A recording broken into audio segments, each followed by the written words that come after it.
Welcome back into Sideline. Morning, everybody. This is Dave Adams here alongside my co-host, Mr. Ben Foster. What's going on, buddy? Hey, Dave. How's it going? It's going well. And alongside my other co-host, Mr. Adam Russell. What's going on, guys? How's it going, man? Just got done celebrating spring break with the kiddos and excited to catch up on all things sports. Mostly how I'm number one, but we'll talk about that later. Did you really have to start the show with that? We were going to talk about basketball later, but that's a headline. Well, I mean, we don't have to jump into it, but I just wanted to get the headlines out of the way.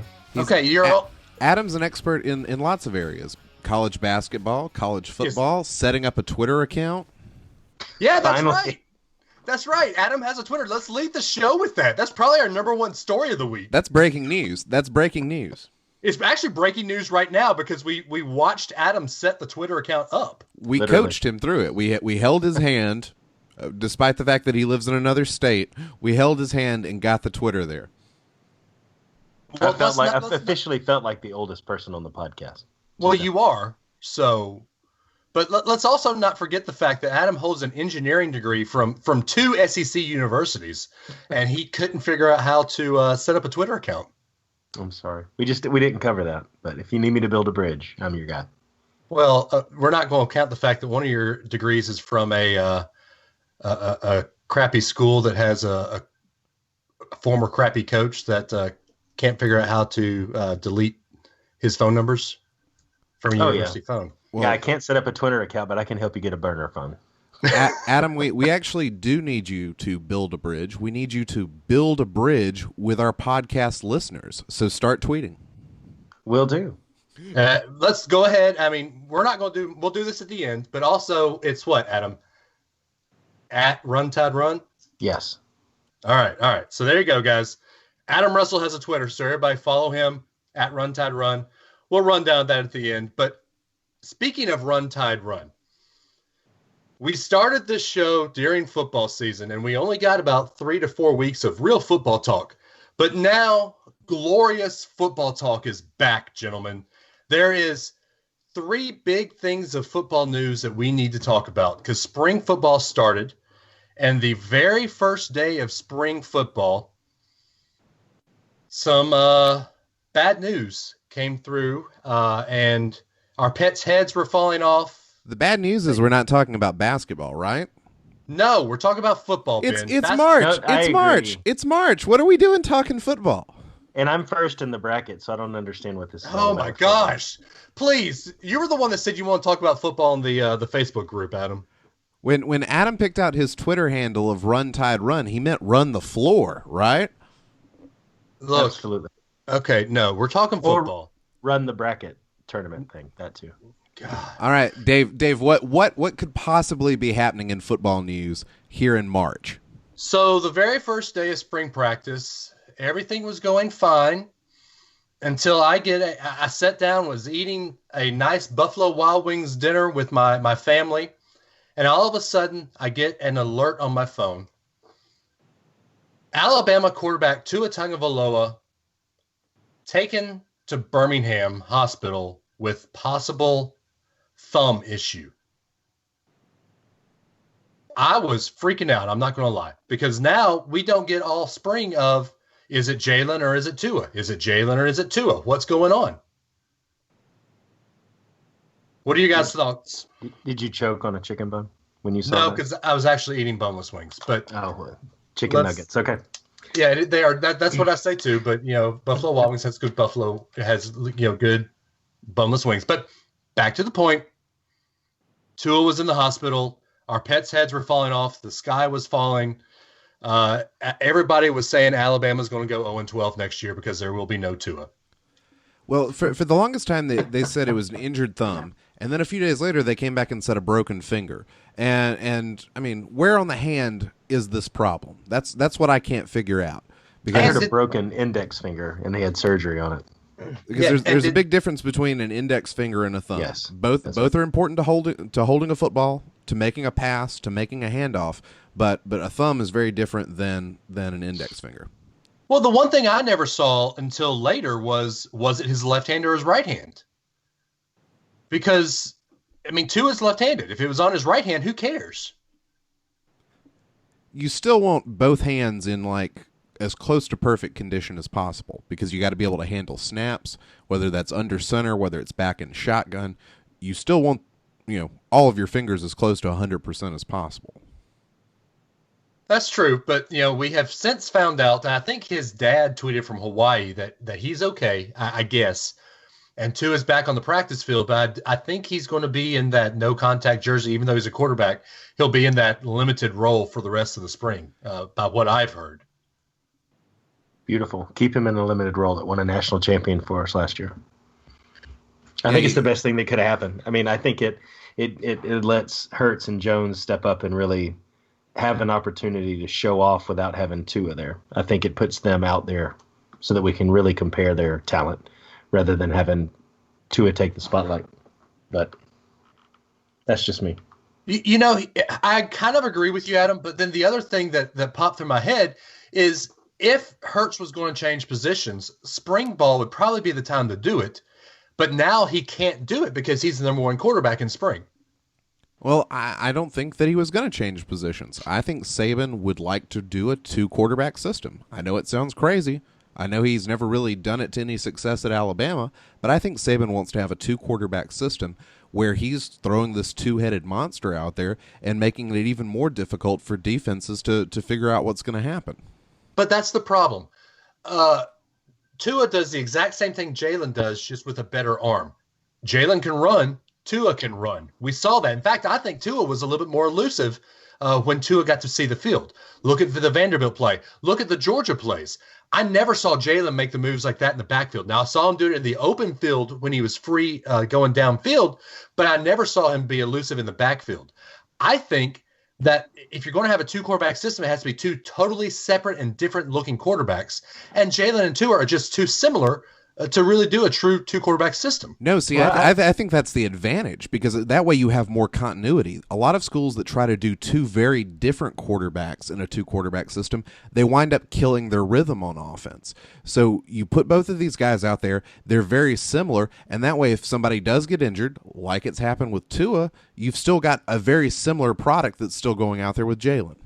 Well, I love it because if you have Jalen in the whole time, you get the running ability, the short to mid-range pass ability. The second you put Tua in, everybody's thinking deep ball. And I think that they've got to be careful for that just as much as they do him running. And I think it confuses them. It gives them that extra layer they have to think about. But I think it's all about the context that you use the guy in, because if they are similar, but would you run Tua on a quarterback sneak from the 2, or would you run Jalen if you're just going straight to get a touchdown? They're both of them, because they're both quick. They're both elusive. But Jalen is so much bigger and stronger, though. I feel like he's a good bit taller than Tua, and you've seen these weightlifting videos that have come out in the past week. Jalen's a champion weightlifter. If it comes down to where you've got to get 2 yards, you have to have them. Yep. Jalen is built like a running back. Tua is built like a mobile quarterback, and that makes a big difference. I agree. Totally. I'm sorry, but if I've got to get 2 yards, I'm not giving it to either of them. I'm giving it to Najee Harris. Or Damian Harris. Well, Najee's a little bit bigger and bulkier than Damian. Any Harris will do. Any Harris will do. Jacobs will do. I don't care. Give it to a good running back. I mean, we've got a stable of them. But then, so 2 other bits of news that's come out just on the field itself. The other star of the overtime championship play, Devontae Smith, is not working out with the wide receivers. He's working out with the cornerbacks. What's your thoughts on that? I think he's a good athlete, and I think sometimes Saban wants to put his best athletes on the defensive side of the ball. There's a lot of advantages to being the guy that gets to hit people instead of the guy that gets to catch passes. Now, sure, there's a lot of stardom as we know his name because he caught the winning touchdown, but I think there's actually a potential to do more for the team as a cornerback or as somebody in the secondary. Yeah, he's filling a gap. I mean, he's trying something out. I mean, there's not a no reason situation that he would do that in. He's got to see something there that needs to be addressed. And I think in the secondary, honestly, I'd like to see some aggressive play. And if he brings that, more power to him. There's nothing that says later on he can't line up in another position and catch another deep ball. You know, I mean, and again, it's contextual. If there's the need there and he can address it, more power to him. I mean, we have enough depth where we could handle changes like that. Getting the championship winning touchdown was more a product of being in the right place at the right time than it was being the best wide receiver on the field. And he's a talented athlete, so I think he's got enough flexibility you could move him around to other positions. The wide receiving core is so deep that even though he caught the championship-winning touchdown, that's not an automatic guarantee of playing time. And you want to look at playing time, you want to look at what gets you to the NFL, Alabama needs a little help on the secondary. Seems like a good move. You know, where it seems like a good move, and I kind of get it, but I don't like it because Alabama tried that last year with Trayvon Diggs, and it didn't work out. So I don't know. I don't like that moving a wide receiver to cornerback just because wide receivers kind of don't want to hit somebody. And somebody, I mean, Devontae Smith isn't a big dude. Now, if you told me that Julio Jones was going to play cornerback and wide receiver, I'm okay with that because that's more of a safety thing. But I don't like these smaller, fast receivers being quarterbacks because I don't think they can hit. But they can play the coverage, and I think that's what Saban likes. I think Saban's had some big guys in the secondary before, but he's also had some guys that were small and quick and could play the ball. And I think that's what he's trying to do. Put somebody with good hands and good speed out there on the defense. I'm going to say something's going to be controversial. Shocking, I know, right? Bring it, Dave. No way. Well, so we've always heard that Nick Saban is the defensive back guru. Right? He's always had these amazing defensive backs. In his now, 11 years at Alabama, can you name me an amazing defensive back that you know as soon as they throw the ball to him, that that defensive back will not get burnt? Because, Adam, if you give me a name that I think that you're going to say, I'm going to laugh at you because I remember on Facebook every week you and I had these fights saying, he's horrible, don't throw to Marlon Humphrey. Oh, man, that guy drove me nuts. Absolutely. I can't think of an Alabama cornerback in the 11 years under Nick Saban that I say is, oh, my gosh, that's our island. He's our Revis Island. If the ball goes to him, it's coming back. Now, there's been defensive backs. There's been safeties, but not corners. So don't give me a Mark Barron, Eddie Jackson. Don't give you somebody that's good. Well, no, because I'm not talking about that position. I'm talking the actual cornerbacks, not the safeties. Well, and I think a lot of that depends on whether you want to look at the safeties and cornerbacks as separate positions, which I get it, they're different names, or if you want to look at the secondary as the whole. And Saban plays defensive coverages that put a lot of the work on the safeties. The cornerbacks are there to kind of, eat up space, slow things down, and prevent big plays. They're not there to be playmakers. That's what the safeties are for. That's the way Saban's system works, because ultimately the don't break part of the coverage is all on the safeties. I just tell you, every time that a quarterback throws a deep ball, I'm holding my breath because our safeties, while they may be fast in real life, Tony Brown, he's a beast. He's a track star.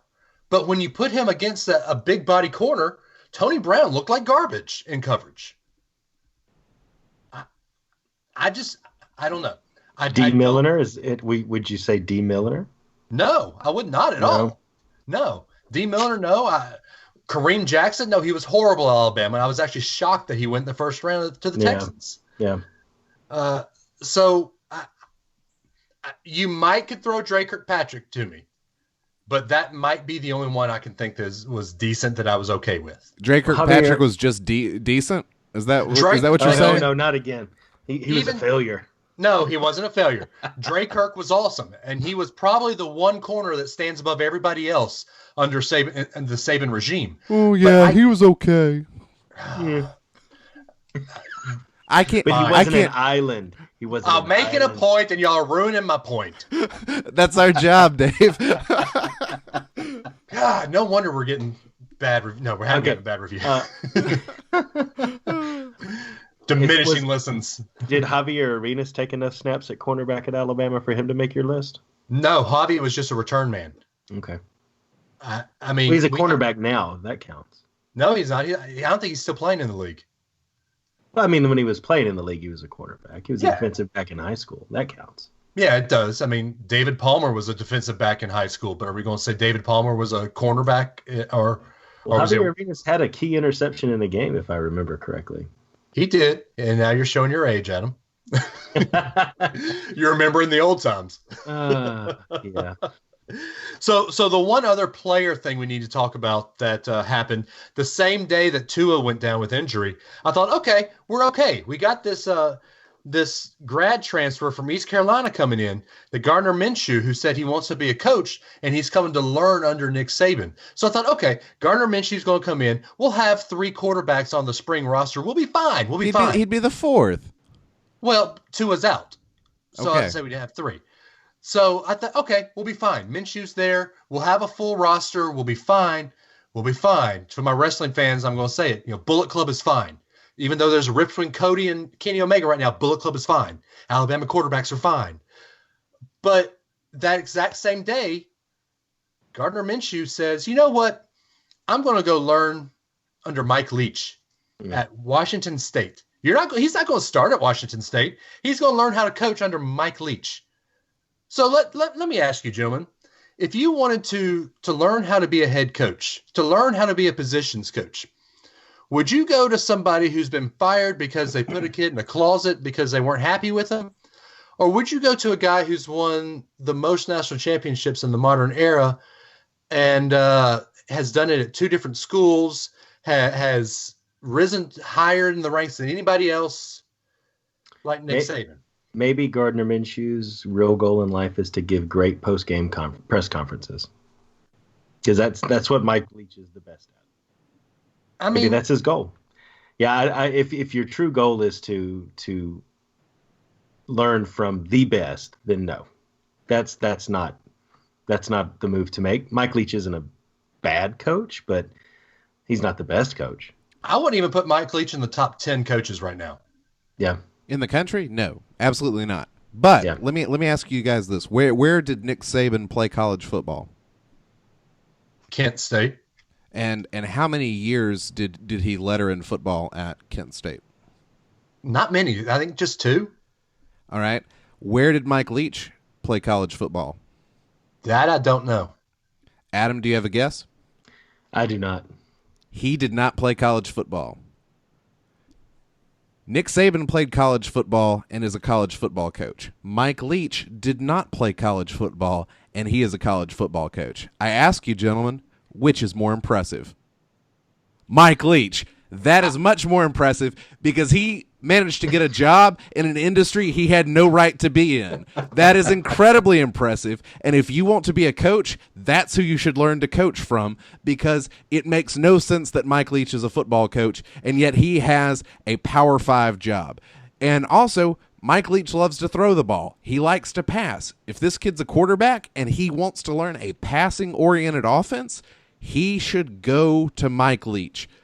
Case closed. It is over. Mike Leach is not the best coach, but he's the best fit for this kid. So, okay. And Dave, let me throw this at you. East Carolina's mascot? The Pirates. Oh, Mike I Leach. see what you did there. I see what you did there. I like it. Okay. But I was going to say this. Okay. If you want to learn a passing system, there's a little school probably about 3 hours south of you, Adam, that one Lane Kiffin is now the head coach of. So why not go to Lane Kiffin? I mean, you might could play at FAU. Yeah, but if you use your previous argument about being fired from jobs and things like that, that would disqualify him. But if you're looking for field time, then that would be an option. I think it all just depends on what his personal motivations are. I mean, he could go to UCF and win a national championship. No, can we not have a show where we don't talk about UCF? That's going to be the new rule. If you talk about UCF again, No, what? No, you might be in timeout. I might mute you for about You're going to put me in a closet? I might put you in a dark closet, make you think about what you just said. He's leeching you away. Mm-hmm. I am. Now, the other thing about college football, Alabama football, we need to talk about. So the news broke Saturday.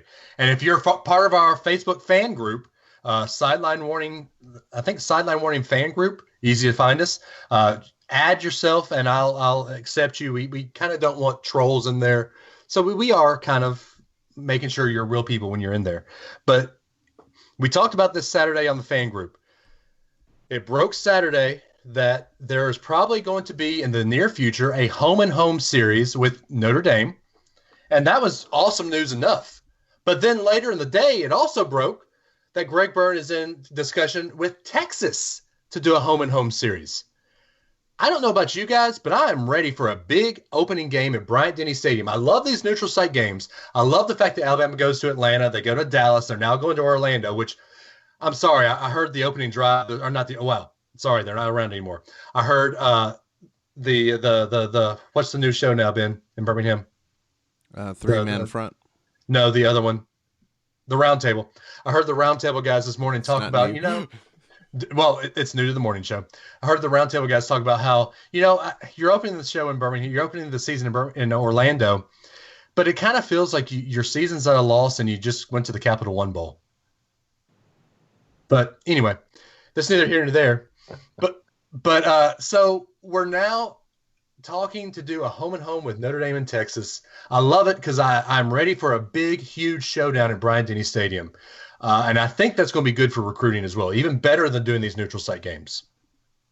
Yeah, I like the idea of going back and beating everybody that you previously beat in national championship games just to show them that you still can do it, personally. But no, I agree. I think the neutral sites are great. The whole kickoff thing works. But I agree, man. You play Notre Dame in South Bend, and then you turn around and play them in Bryant-Denny, whichever order it happens. And I think those are two fantastic games. Texas, I'm not as excited about. The Notre Dame idea worked for Georgia. Yeah, I like that. They were actually talking about that on the roundtable this morning as well. They say, as many fans of Georgia fans that went to Notre Dame, imagine when you get the Crimson going up to Notre Dame. I mean, that place will probably be 90% Crimson Tide fans. I mean, I've made a trip there for basketball, so I would definitely be willing to do it for football. That's not saying much, Ben. You just make a trip on a whim for, you go to Pittsburgh, you go to St. Louis. I mean, you've probably been out to California for basketball, haven't you? No, it's been a while since there's been any West Coast basketball action. So that was before I had a travel budget. But my travel budget goes down to Adam's hometown or current town. Yep. So, but I like this home and home idea. I'm with you, Adam. I love Notre Dame. Texas, not so much, because I don't think Texas is there yet. Did anybody see what years they were talking about with this? Usually when you set up a home and home like this, it's going to be a little bit further down the road. It's not going to be next season. So I think it's going to be when Texas has finally got things built up a little bit. I think it's going to be probably year 4, year 5 at least, because a lot of these things have to be contracted out, a good ways down the road. So guys, I got to ask, if you could only have one of these two, which one would you rather have, Texas or Notre Dame? Hands down Notre Dame, just because of tradition. The Texas one's fun just because Alabama's only beaten Texas once. But anytime you see the Crimson playing the gold, there's something about traditional football there. Funny story. So this is going to be story time with Dave. You ready for this? My great-grandmother, rest her soul, was the biggest Alabama fan I know. And she's probably one of the biggest reasons I'm an Alabama fan myself. The 1974, I think it was 74 Sugar Bowl when Notre Dame beat Alabama. This was a good Southern Christian lady. I never heard her cuss, never heard her, she wouldn't hurt a fly, but she was one of the biggest Alabama fans you'll ever meet. And she was leaving the game. She always went to the Sugar Bowl when Alabama went. She was leaving the game, and a Notre Dame fan who truly was asking her a question said, "Ma'am, who won the game? I didn't get a chance to get in the stadium. Who won the game?" She turned around, and in only the way my Mama G could do, she turned around and said a word that I'm not going to say on this podcast, but you shut the up. You know who won the game. I'm not telling you. So just, it's that hatred that Alabama has for Notre Dame that I think is awesome to see. One other side note, I have to say that now we start talking about my Mama G. So before she died of Alzheimer's, I was in my 20s. I don't care to say that I had a stuffed teddy bear that she gave me when I was young, but it was an Alabama teddy bear. And about 5 days before she died, the only thing she could remember was not much. I handed her my stuffed teddy bear. So, Mama G, you gave this to me when I was young. I want you to have it now. And there was no memory on her face, but she looked at me with eyes I hadn't seen in years and said, "Roll Tide, I love you." And she was back gone. But sorry, had to bring that memory back up talking about this Notre Dame thing. Yeah, but That's a great memory. Yeah, it was. And that, it's amazing that family like that can shape who you root for, but they can also shape who you hate. And because of that, Notre Dame, even though Alabama doesn't play them much, I hate Notre Dame. Yeah. And I think too, I think it's a great thing because, Louisville, Duke next year, Miami seems interesting. These two, I think, actually have a lot more draw. I like the idea, especially the home and home, but it just feels like the next 3 or 4 years of these big kickoff games are just kind of starting to be teams that we normally wouldn't want to really show off against, because it doesn't mean anything to beat like Duke on a neutral field, really, at the end of the day. And that is a true, I guess, showing of the times. You have Alabama, you have Clemson, you have Ohio State, you have USC who's coming up there, you've got Georgia. But those teams are head and shoulders above the rest. So, if I give you Alabama, Clemson as the opening game, yeah, you're going to rush to that. But if I give you Alabama, Florida State, if I give you, 10 years ago, that was a huge game. Yeah. If I give you Alabama, I don't know, name another team, Alabama, Oregon, huge game 5 years ago. But that's kind of thing. There's no other amazing opening games that I think could go except Notre Dame or Texas. So you have to go in, Alabama, Penn State. Penn State's back on the rise. But more than that, even if Penn State was bad and Alabama was bad, when you have Alabama versus Penn State or Alabama versus Texas, Alabama versus Notre Dame, these powerhouse teams from the 60s, 70s, 80s, that's going to be your ratings draw. It doesn't matter about the game. It matters about the helmets that are playing. But unless it's Alabama, UCF, and then everybody would show up. Is there a mute button? Everybody at UCF would show up. Everybody else would tune out. Adam, let me recall the last time Alabama played UCF. Let's not remember that. No, that was a long time ago, though. That was now you're showing your age, David. I know, homecoming 2000. but the 40 to 39, I remember it well. Oh yeah. Now the problem though with scheduling these things is you do have to schedule them like 5 years down the road, because like Louisville and Duke are booked up for Alabama. So this Notre Dame series isn't going to happen for another 4 or 5 years, and you don't know what kind of team you're going to get. When Alabama played Penn State, that was not the best years for Penn State. It was kind of a lackluster Penn State team, and nobody knew that at the point that it got scheduled. So you don't know. Notre Dame had is one season removed from a 4-8 season. What if the wheels really come off at Notre Dame? Then does that make this historic series less exciting? No, what I if don't think so. What if Saban's gone by then? And he probably will be, gentlemen. He probably will be. But Saban will still be here in 5 years. Well, that's another thing we might want to talk about, the Chris Lowe article. But I'd say Saban has 5 years. 5 years. I think he's got more than that. Chris Lowe said what, 9? I like where Chris Lowe's head is at. And before we get too far off topic, I doubt he listens to the show, but we do need to give credit where credit is due. These two stories about Texas and Notre Dame were broken by Aaron Suttles on Saturday. Shout out to Aaron Suttles. Great job breaking that, and congratulations on your new show, The Three-Man Front, down there in Birmingham.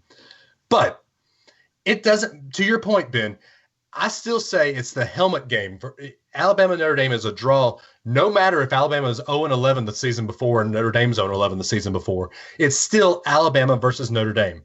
Well, it's true, and the sports media will find a way to hype it, especially if it's the first game of the season. When the Penn State series happened, I don't think that was the first game of the season. I actually think that was what 2 or 3 games in on the schedule. It was the second game because that season Alabama opened with Kent State and then traveled to Happy Valley because I think Phillip Sims was still the starter over AJ McCarron. So you could have a very different situation, if Notre Dame is playing the first game of the season, because then I think the media just finds a way to hype Notre Dame, whether they're good or not. Every year, the media loves Notre Dame so much, they're going to make them sound like they could be national champions before the first game of the season.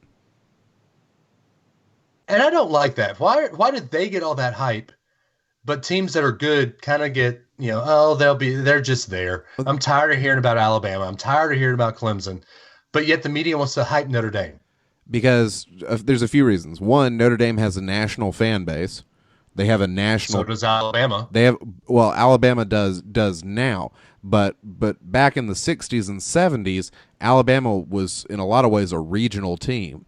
Even though they were winning national championships, the media weren't covering the SEC. The SEC didn't have a CBS contract like it does now.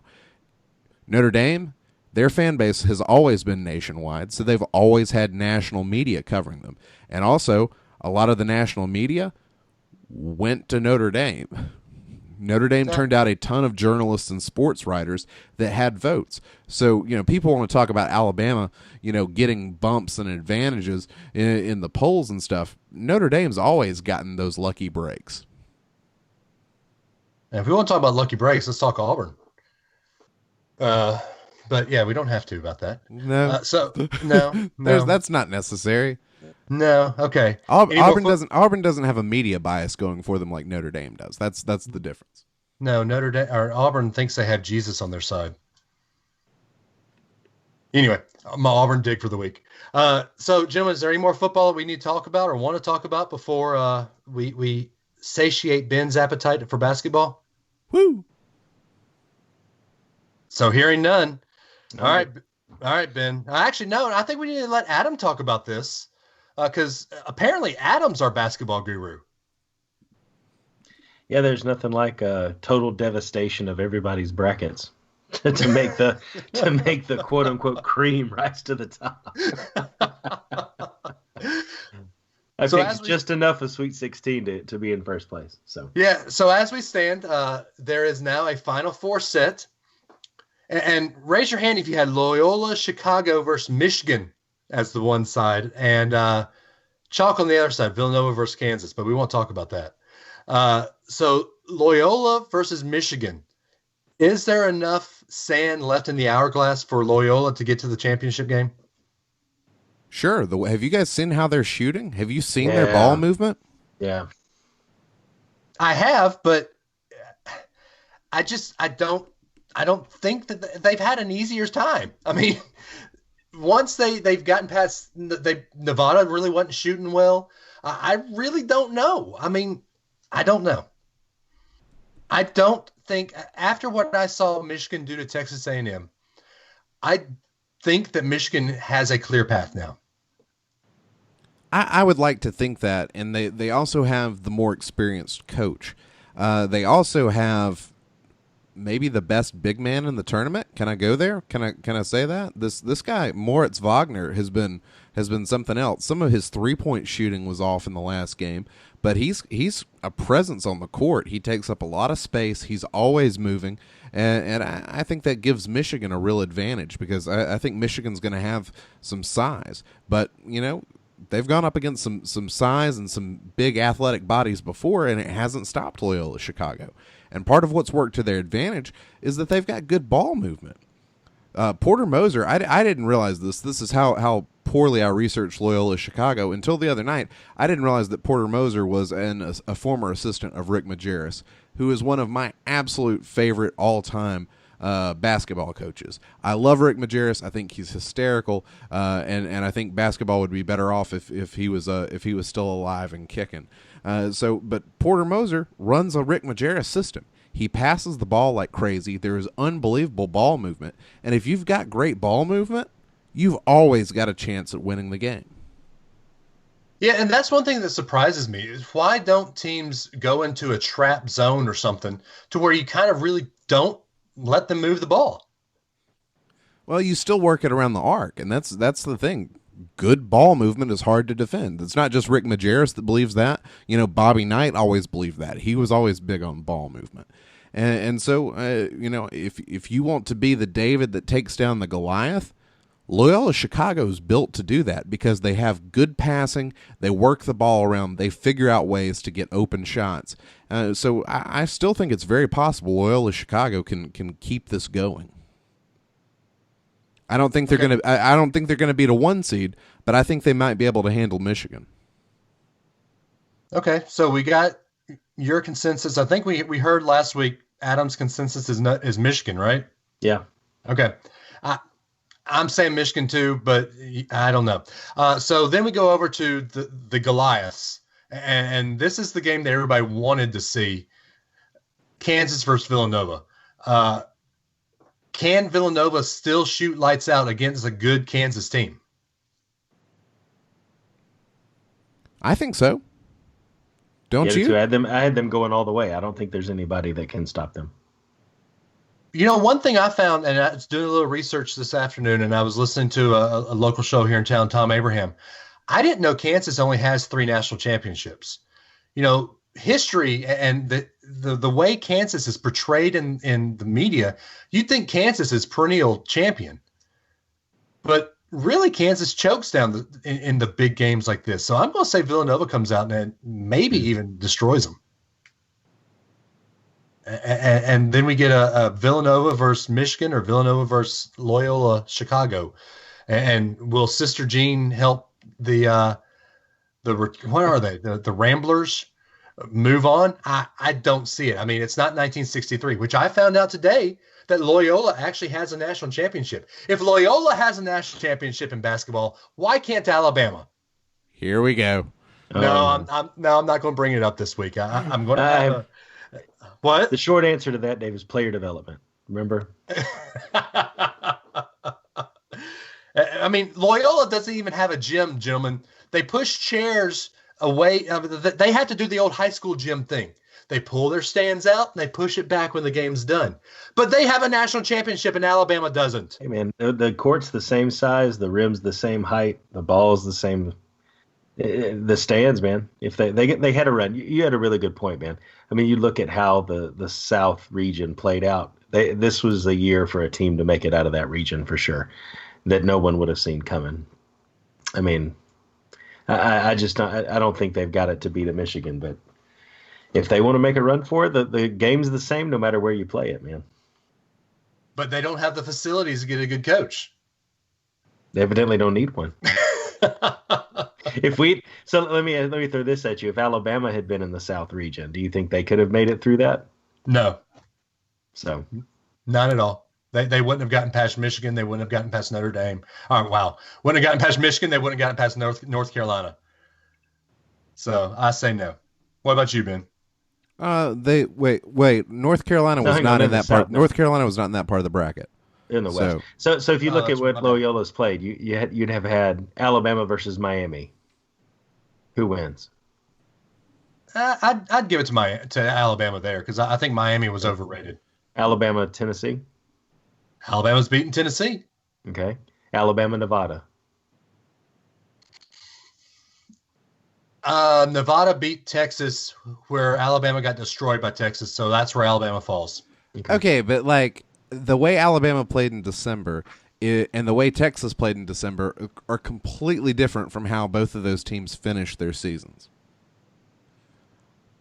Texas played their best basketball at the beginning of the season and then tapered off. Alabama had all of these peaks and valleys throughout the season. So I don't think you can be like, well, Alabama lost to them in December. It's a different team.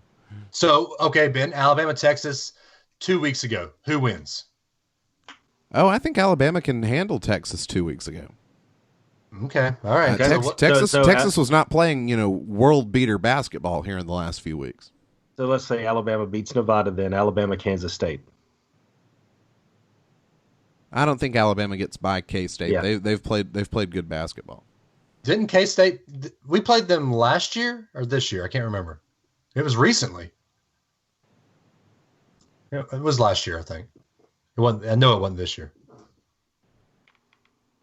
So, but anyway, yeah, if Alabama doesn't lose to Nevada, I'd say Alabama loses there. Okay. But Alabama could win a few games if they had a different different seeding, different situation. They could have done a little bit of damage in the South. But I don't think Alabama had as good a ball movement as Loyola Chicago has. No way. Nowhere near as good. They had moments where it was good, but not as consistently good as Loyola Chicago has been in this tournament. I mean, Alabama and ball movement doesn't go together. Because you have 4 players standing around when Dazon's trying to drive the lane, or 4 players standing around while Colin Sexton was doing his thing, which, by the way, Colin Sexton hasn't announced yet. It's only a matter of time. Yeah. When's the final date? When's the date? I don't know that when the deadline is to declare. Let's look this up. Dave takes to the Googles. Because I'm confident. Because I don't know what the date is because I'm confident Colin Sexton's going to declare for the draft before that. Come on. Why isn't this easy to just say, boom, here it is? Stupid. Who was making fun of my computer earlier? Hey, look, mine doesn't sound like it's from the 1980s. Oh well, it's coming up, but it's not. Oh, here it is. No, it's late April, so we've got plenty of time. April the 29th. That was easy. I feel confident that Colin Sexton will declare well before that. Okay. So not based on anything other than just common sense. Well, he does have he's proud of his school, so maybe he's proud of having the 4.0 GPA. Anybody who is listening to this podcast that is in school at Alabama, if you've seen Colin Sexton go to class in the last couple of weeks, let us know, because if he's in class right now, he's probably staying in school. And no, he's not. He's not staying beyond this semester. I would like to take him at his word and believe that he does care about maintaining this 4.0, but he is not going to be at Alabama next year. Just that's not happening. Okay.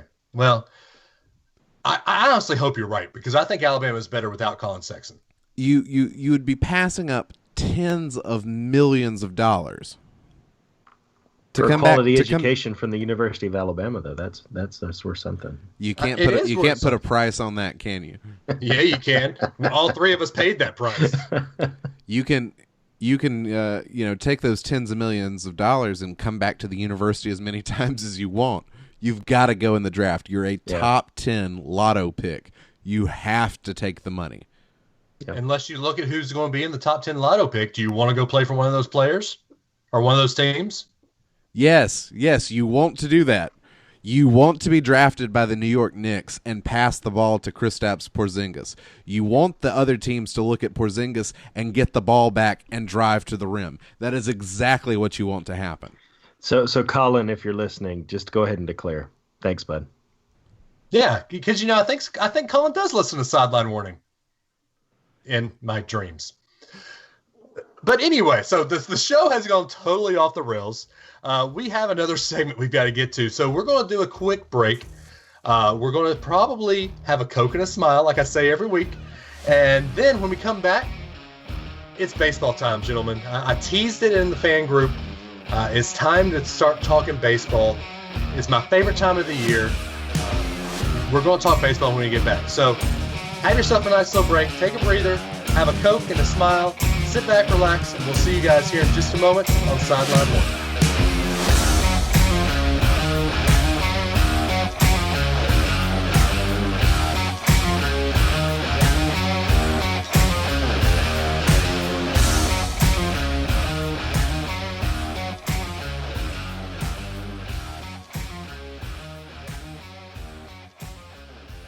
Hey everybody, Dave here for Sideline Warning. While we have a quick second, I want to talk to you guys about our Facebook fan group that we set up last week. Find us on Facebook. It's facebook.com. I think we're on Sideline Warning Facebook group, our fan group. So if you go in there and search for it, you have to, click that you want to join. Either me, Adam, or Ben will accept you into the group. And then that's a good place for you to sit and talk sports. You can give us topics to talk about. You can talk with us. You can, throw wrestling in there. Just a place for Sideline Warning fans can get in, converse, have fun. But we have something special coming up for you because we're working on the Sideline phone, the Sideline Warning phone. So you guys can call in, leave us a voicemail, and give us a topic to talk about on air. And we'll also play your voicemail recording back on the air. And then we'll talk about the topic, kind of a mailbag type of thing that we can do when sports kind of get in the lull in the summer, because we'll have baseball to talk about, but we won't have much football. We won't have any basketball going on. I might throw in some softball topics because I know Ben loves talking about softball, and we have to get Ben off his rocker sometimes. But join the group because we got some cool things coming in the works here for Sideline Warning. So Sideline Warning fan group, join it, and we will see you guys here in just a second when we come back from this break.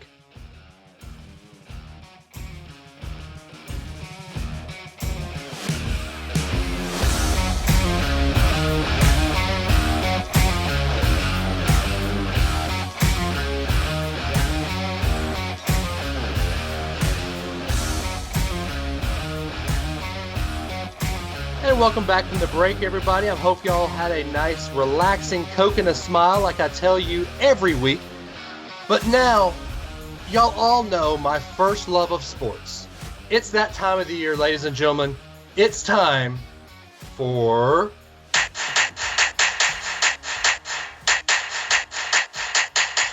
Wait for it. The boys of summer are back. It's time to talk some baseball. Major League starts up this Thursday. Are you guys as excited as I am? I really thought we were about to talk about John Fogerty. Well, we could talk about John Fogerty. Is he better with credence or is he better by himself? He actually played Tuscaloosa a couple of years ago on Mother's Day. I took my mama to go see Fogerty for Mother's Day. Oh, so did he bring out the baseball bat guitar when he played center field? He did not, but there was lots of baseball imagery on the video boards around the stage. So that's cool. That's cool. But so we got to talk about baseball, guys. Are y'all excited? I'm excited. I've been waiting for this the whole time. I love it. Yeah, Adam, you have actually been to more baseball games this season than any of us combined, because you posted about it on the Instagram page. So, what did you see from the Braves and Cardinals that got you excited for the Braves? Or did you see something that got you not excited for the Braves season this year? I was sitting at the game. It was a split squad game. The Braves were playing the Cardinals at the sports complex at Walt Disney World, and then I think they were split the other side against the Phillies. And I was getting text updates throughout the game from the At Bat app on the phone, and it was a very slow game on our side with the Cardinals, and the Cardinals ended up winning 3-0. But it was like every 5 seconds I was getting a ping about something that Acuna was doing over in the other game. So I actually wished, from a baseball fan perspective, I was at the other one. But we had a good time. I think the Cardinals definitely looked strong. They put a lot of their big names up in that game. The Braves, looked like you'd expect half of the Braves to look like. It looked like half a baseball team. And I think the thing that concerned me the most was the pitching. But again, it's spring ball, so they're throwing everything in the kitchen sink out there to get people on the field and get them playing time. So I think I saw exactly what I expected to see. Yeah, what concerns me with the Braves this year is Julio Teheran is the number one guy in name only. I have said this ever since Julio's come up from the minors. Julio Teheran is a number 3 starter. I don't trust him to be the anchor of the pitching rotation. I don't think, when you talk about the Braves in the 90s, you've got Tommy Glavine, Greg Maddux, John Smoltz, Steve Avery even can go in there. All these huge pitching names. But when you now look at the Braves, Julio Teheran, Newman's going to come up. I think he'll be decent. Brandon McCarthy, who's way past his prime. I don't see a strong pitching rotation for the Braves this year. I think Folty is going to get some starts. I think Foltynewicz could be pretty good. Fulte's good, but he hasn't realized how good he is yet. He needs to get his command for his fastball down. He's got an amazing high 90s fastball, but he's wild when he throws it. And when he lets up one home run, he doesn't have a short memory when it comes to pitching. He loses it. He loses all control, and it's gone. If Fulte can get it together, Fulte can be a solid number two. But now, I mean, so look at the Braves starting four right now, because I don't know if we've announced the fifth guy. You got Tehran, you've got Brandon McCarthy, you've got Fulte, and you got Newman. Who's your fifth guy? Because the Braves just released Scott Kazmir over the weekend. Well, I think the way the Braves schedule plays out, it's actually going to be probably 10 or 12 games into the season before the Braves actually have to decide who that fifth starter is going to be. Yeah, and that's good because the Braves' back of the bullpen is not good. I was watching the Braves and Yankees over the weekend. I was actually at a lake house watching the Braves and Yankees, so I'm a sports guy. Thank you very much. But the Braves were looking decent. I think we're tied with the Yankees until they handed it over to the bullpen, and the bullpen just got demolished. I think the Yankees ended up winning like 8-2. So I'm not very excited to see this bullpen come in either. Yeah, I think the bullpen's going to be the weakest part for the Braves this year. I think the starting pitching is going to be serviceable, and I think the bats are going to be there better than they've been in probably the last 3, 4, maybe 5 seasons. So I think the Braves are going to be able to score some runs, and so when you have starters that can go deep, the Braves are going to be able to get some wins that they just couldn't get before. But I think you're going to have a lot of games where the Braves hit well during the game, and then the bullpen lets everybody down. Typical Atlanta Braves. I mean, I hate to say it, but the Braves are kind of the laughing stock of the South right now when it comes to baseball. They said 2017 was the year the Braves were pushing for, but then the crappy stuff that happened with the general manager. Now the Braves have a good general manager. I think Alex Anthopoulos is a great guy. I think he's the right man for the job. But I still think we're about 2 years off before this still number one farm system turns into a fruitful Atlanta Braves major league team. Yeah, I don't think the Braves are going to be, that competitive in the East. I think maybe if everything gets clicking and the Braves play the best possible baseball, I still think they're going to be the second best team in the East. But I think that more realistically, they're probably a little further down the line. They're the third or fourth best team in the East if we're being realistic. Yeah, I think they're probably going to be fighting with the Phillies for that 3rd/4th spot. Yeah, I agree. Well, at least we know the Marlins won't be up there fighting for the 3rd spot. They might even be fighting for the 6th spot. And if you know anything about baseball's East, there is no 6th spot. Derek Jeter, I don't know what he's doing in Miami, but he's apparently just feeding everybody to the Yankees. He's a sleeper agent for the Yankees. People always love to joke. Here in Alabama, they always like to say, "Well, thank goodness for Mississippi." That's kind of what the Marlins are for baseball, at least for the National League East. It's like, well, thank you, Miami. We're going to put our worst product on the field this year, and we're still going to come in 4th because Miami's there. Yeah, exactly. Right. I was going to say what he's doing down there is making the Braves front office actually look good, which is saying something the last few years. That is true. Now, speaking of front office moves, I do want to ask you guys a very important question about a very hot topic.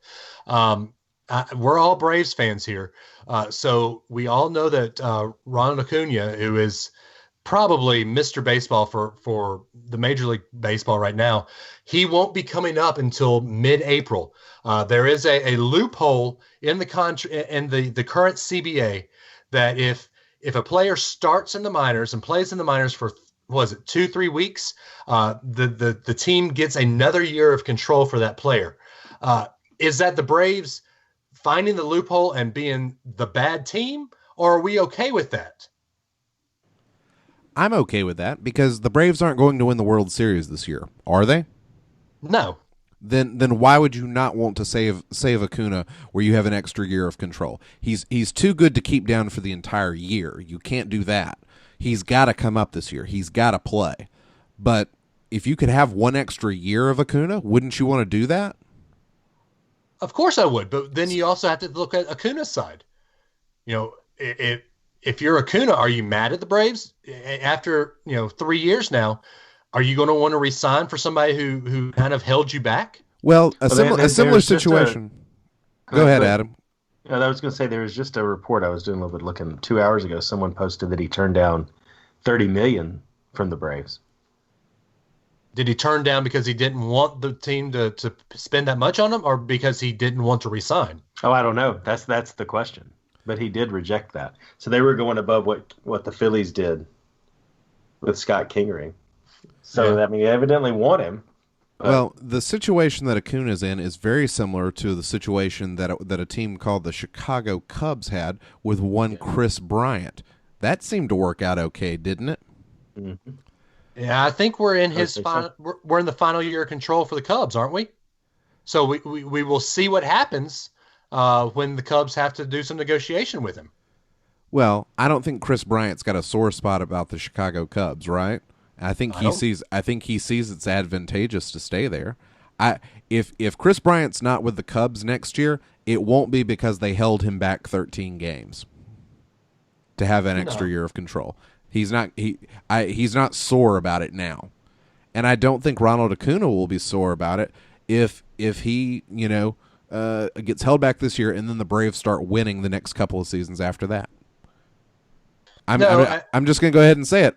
Acuna Matata means no worries.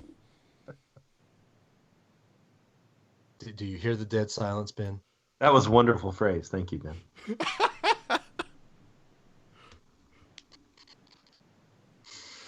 So join us next week. When Dave, you still there? Did we lose you? I think we did. Join us next week when Dave has 2 new co-hosts. No, I can't say I hadn't thought that before. To be honest with you, gentlemen. You're just mad I got to the Disney joke before you. I am actually. I'm mad that the 2 Disney geeks on the show didn't bring that up first. Oh man. But okay. Wow. So we got to talk about this. So the Braves are now keeping Acuna down in the minors for, until my guess is April 16th, the first homestand. They probably want him, his first game up, be at SunTrust Park. So what does that do for the right field corner right now? Markakis, we got Ender Inciarte. Who is going to play that other position in the outfield? You got Lane Adams, who, I don't care about. The Braves just signed Piscotty, who played for the Phillies, and he's played for the Cardinals. He's a good not Piscotty. What is his name? Peter Boyos. Played for the Phillies. He's played for the Cardinals. Good, fast player, but I don't trust him in the outfield. So what do the Braves do for the first 16 games of the season? Well, right now the Braves are carrying 5 outfielders. So Lane Adams had some moments last year where he played pretty well. You could stick him over in left field. I think that makes sense. Markakis, I definitely think you put in right field. The recent acquisition, Peter Borges, you could put him out there, or Preston Tucker. Any of those options. You're only trying to survive 2 weeks. 2 or 3 weeks in a season that's 164 games, and you're not going to the playoffs this year. More than likely, you might have a shot at a wild card spot if everybody else in the National League is horrendous. So, any of these guys will do. I'd be fine with Lane Adams. That's who I'd go with. I'm not. That doesn't excite me. It's not supposed to excite you. We're not trying to excite you. We're just trying to kill time until Acuna gets here. That's all we're trying to do. We're not trying to sell tickets, because Acuna's going to sell enough tickets once he gets up. We're not trying to impress people. We're not trying to set a home run record in the month of April. We're just trying to put somebody out there in left field to hold a spot. That's all you're trying to do. And Lane Adams can do that. That's what Lane Adams does. You're on the road against the favorites to win your own division, right? And you're on the road against the Cubs, who are the favorites to win the Central, and you're on the road against one of the favorites to probably slide into a wild card this year with the Rockies. So, I mean, I think you're just trying to make it through that at 500. if that good, Probably at 400. Yeah, yeah, because I'd the take Braves are going to 4. see Jake Arrieta on Thursday when they play the Phillies, and that terrifies me. I hate Arrieta. Yeah. So, but anyway, okay. So I'm going to throw a name out there, and I shared this on the Facebook fan group this afternoon. There's still a free agent out there that could possibly land in Atlanta, and who's also worked with Alex Anthopoulos. One Joey Bats. Jose Bautista is still a free agent. What about that signing? It seems a little expensive. He's in the twilight of his career. What if Anthopoulos gets the hometown or the friend discount and says, look, you're going to be a spot player. I know you play first base. So the Braves don't have a backup first baseman right now on the roster. So if you have Joey Bats come in, play spots when Freddie needs some downtime. When we go to the American League Park, Joey Bats is going to be your designated hitter, and you have the 2 weeks when Acuna's not in the lineup. I like it. And on the upside, say he has a resurgence in the National League, and he has, he hits 20 home runs before the trade deadline. You've got trade bait. Why not? Yeah, the Braves aren't expected to be there. So if he's hit 20 home runs, be a seller. Get some minor league filler from a team that's buying. I mean, I like bringing a name in that folks would recognize. I don't see it happening, though. I don't think we'd have made some of the recent signings in the outfield if we had an idea of bringing him in, but you never know. Who would you rather have in right field? Would you rather have Nick Markakis or Joey Bats? Well, let's put a hold there, and I'm going to throw out my neighbor who's a huge Braves fan, Matthew Patterson. Sorry, Matthew, I almost said your name wrong. But him and I were having this conversation. He's a huge Braves fan, and I said, man, I hate Nick Markakis. I've always hated Nick Markakis. I was sold a bill of goods that Nick Markakis was the savior of the Baltimore Orioles, and when he came into the Braves, he had a broken freaking neck, and he hasn't been the same since he came in with that broken neck. He doesn't strike out much, but I don't like Nick Markakis. If I have a guy coming up, first and third, 2 outs, and I need a hit, Nick Markakis isn't the guy I want in the batter's box. He's the John Petty of Atlanta Braves baseball. I didn't say he was a failure. I just don't like him. Nick Markakis is one of the guys I'd want hitting. If I've got to have a hit, I want Freddie Freeman, obviously. But Nick Markakis is a gamer. And, neck injuries aside, Nick Markakis is a baseball guy. And for the past few years, he has been a great part of the clubhouse for the Braves because he was the only guy that even seemed like a veteran. So I think Nick Markakis has contributed a lot in Atlanta. I think he is an integral part of this team while they're transitioning from being a young team to a team that's got a little bit of experience. Markakis is a guy you want around. That's not to say guys couldn't learn a lot from Jose Bautista. I think both of them. Bautista's 3 years older. He's 37. Markakis is 34. I think it would be great to have Bautista in there, and then you have a platoon situation there in right field. You put Acuna in left, Inciarte in center, and then you have Markakis and Bautista swapping out. I'm okay with that, but all right. So another thing I was talking with Matthew about, actually about 5 minutes before we got on the show, him and I both don't think that Ender nor Markakis will be on the team after the trade deadline.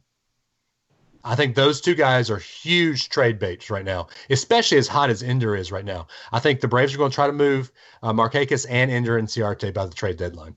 I definitely think it's possible. But in the short term, Bautista's a right-handed batter, Markakis is a left-handed batter, so you can actually kind of use them in a situation where you play, you play based on who the starting pitcher is, and they both have beards. They look alike, so you're not even going to notice. They look nothing alike. That's like saying me and you look alike, Ben. Hey, it's that tall guy with a beard in right field. It's nobody will even notice. You can just swap them out. Okay. So we do need to talk about something else that I posted in the Facebook fan group.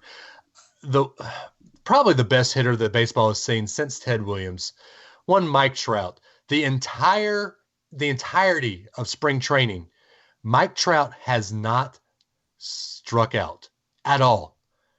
Are we in for a Mike Trout resurgent? I mean, Mike Trout was out for most of all last year. Is Mike Trout going to basically take baseball by storm this year? Yes.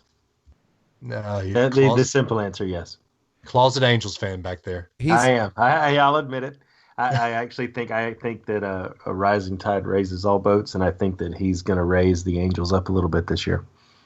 He's already taken baseball by storm. Most people would not argue that he's not already the best player in baseball. The problem is he's on the West Coast, and he just isn't going to get the coverage he should get if he was playing on the East Coast and was playing for like the Yankees or the Red Sox or something like that. Yeah.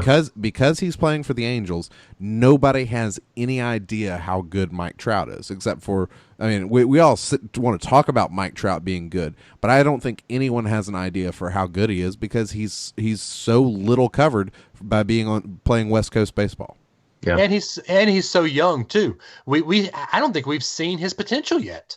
I mean, we've seen how good he can be, but let me ask you this, and I'm going to throw two names out there for you, and they're probably always going to be linked. If you are starting a baseball squad right now with a guy in the outfield who can energize a team and you can grow with him, do you want Mike Trout or Bryce Harper? Oh, Mike Trout. I disagree. Here we go. Boy. I hate Bryce Harper. As a Braves fan, I hate the man. I am not going to lie. In fact, when my daughter was born and I told Matthew that I was naming her Harper, he looked at me and said, "You're not naming her that because of Bryce, are you?" I said, "No, I hate him." And you said no because it sounds better than Trout. Right, exactly. No, but I honestly think that if I'm wanting a guy who can energize the fans and doesn't have injury-prone issues, I'm going Bryce Harper. I do think that Bryce Harper has a leg up because I haven't seen Bryce Harper get hurt yet.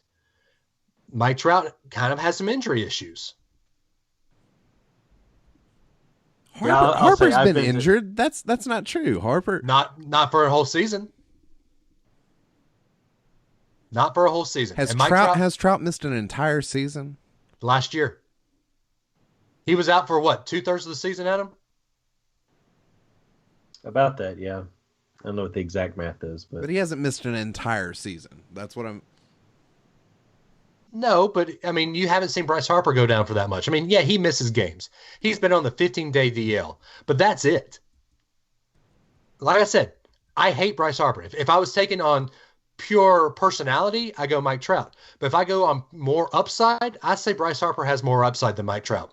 Well, that's the thing, though. If you're talking energizing fans, though, I think it's hard in Anaheim to get really jazzed about baseball with the way the Angels have played. Sometimes, I have actually, I'll make an admission, I've been to more Angels games in the past 3 years than I've been to Braves games, if you count in a major league ballpark, right?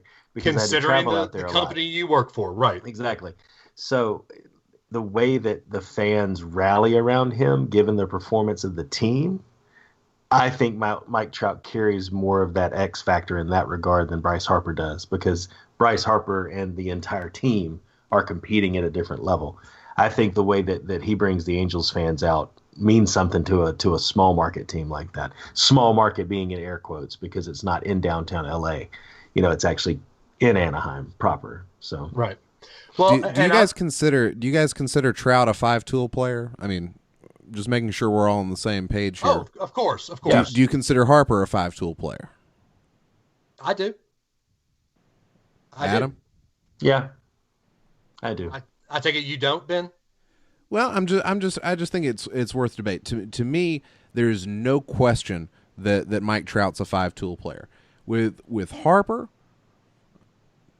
maybe he's not quite as good of a fielder as Trout is. Are you kidding me? He has a cannon. I'm not talking about throwing ability. I'm talking about fielding. I think if I've got to find an outfielder, I think they've both got great arms. I think Trout might have a better glove. I mean, if we're going to be, nuts and bolts, I truly think it's a 1A and 1B situation. I mean, where Trout's 1A. no, well, they're right on the same level. I mean, Nice. honestly, if you're going to start, I mean, those are the two top outfielders. I mean, there's no Yeah, debating. yeah, that. but if they're 1A and 1B, one of them is just a smidge better than the other, and I think Trout is the one that's just a smidge better. Yeah, I think the only thing that's going to hurt Trout is his arm. But I think when it comes to like fielding, yeah, I think they're about average. But the speed on that guy, man, is just unbelievable. And I think that raises him up to the 1A spot. He is fast, and Bryce Harper. I mean, he's fast, but he's not Mike Trout speed. But I think you take the speed of Trout and the arm of Bryce Harper, and I think that negates each other. And I'm going to get added at this week. I know that my neighbor's going to yell at me for saying this, but I think Bryce Harper is the best outfielder in the game right now. Well, if all things are equal, I'm going to go with the guy that's classier. Okay. As an Alabama fan, should I love it? There we go. There we go. Mike Trout is clearly the Alabama fans' baseball player. Yeah, man. There you go. So what would Bryce Harper be? Oh, he's Auburn without a fans' doubt a baseball Barner. He's Yeah. Bryce. No. He's Bryce Barner. UCF loves Bryce Harper. Oh man. Okay. That's 3 times. I'll stop. That's 3. You need to stop, okay? My sideline warning is going to be Adam stopping talking about UCF. Okay, so we're going to do something a little different this week with picks because there's only 3 basketball games left to pick, right? That's correct. Okay. Yeah. So let's get the basketball picks out of the way. Okay, we'll jump right in. We've got the first game on Saturday night is Loyola Chicago versus Michigan. We've already talked about this a little bit, but there's still room to change your mind about who you think's the better team, and not just who you think's the better team, but who you think's going to actually win. So the Ramblers versus the Wolverines. Who do you like? Yeah, I've got Michigan. Michigan. Yeah, Michigan. Oh yeah, Oh, don't you know? all day. The basketball observer in me says Michigan should win this game, but also the basketball observer in me has said that about everybody else that Loyola Chicago's played. So I don't think either of these teams will beat the winner of the next game, but I'm going to go with Loyola Chicago. They're going to keep it rolling for one more game. They're going to go play for a national championship. Ball movement. Gotcha. Says the guy who had Alabama in the Elite Eight. Well, Exactly. Alabama doesn't have ball movement, and that was an overconfident pick. Obviously, I knew it wasn't going to happen, but I picked it anyway because I'm a homer. Yes, you are. This time it's different. We mean it this year, guys. I promise you. Buckle up because it's going to happen this year. The second game Saturday night is 1 seed Kansas versus 1 seed Villanova. Who are you guys going to take in this game? I'm taking Nova. Yeah, shooting lights out. Nova all the way. 3-pointers should carry you. That's what I think. I want to think that Villanova is going to be able to do that. I also want Villanova to win because I don't like Bill Self, and I want Alabama to say they lost to the national champion. I all of that appeals to me. Everything should be going for Villanova, but I just think Kansas is more physical and maybe a little bit more athletic, maybe a little bit deeper. I'm going to say Rock Chalk Jayhawk and put Kansas in the national championship game. So I've picked a very different national championship than you guys have. Go ahead and tell me who's going to win it all on Monday the 2nd. Yeah, I would love for Michigan to take it all and then lock up my victory in our bracket pick'em. But I think Villanova's got too much for Michigan to handle. Just like we talked about shooting lights out. I think they're going to take it. I hate having 3 straight picks that mirror Adam Russell. Yep. But That's scary. From what I've seen, Villanova is the best team in this bracket. Villanova wins. Well, again, Villanova is what I would love to see, but I've got Loyola Chicago taking on Kansas, and I've said it before. Whoever wins the Loyola Chicago game, and them or Michigan, they're not getting past the 1 seed. So I've got Kansas in there. I've got to take Rock Chalk Jayhawk all the way. So I'm going to pick Kansas there. So those are our basketball picks, and now it's time to do a little Here we go. baseball picking because it's almost that time. Yeah. So here's what we're going to do, gentlemen. And for those listening at home, baseball season will be the regular season will be over, I think, the first week of October. So we are going to get out our crystal balls here, and we're going to look into the future. And we're going to tell you who's going to win every division. We're going to tell you the 2 wild cards for the American League, the 2 wild cards for the National League, and then we'll tell you who wins each league and our World Series pick. And then we're also going to go one step further.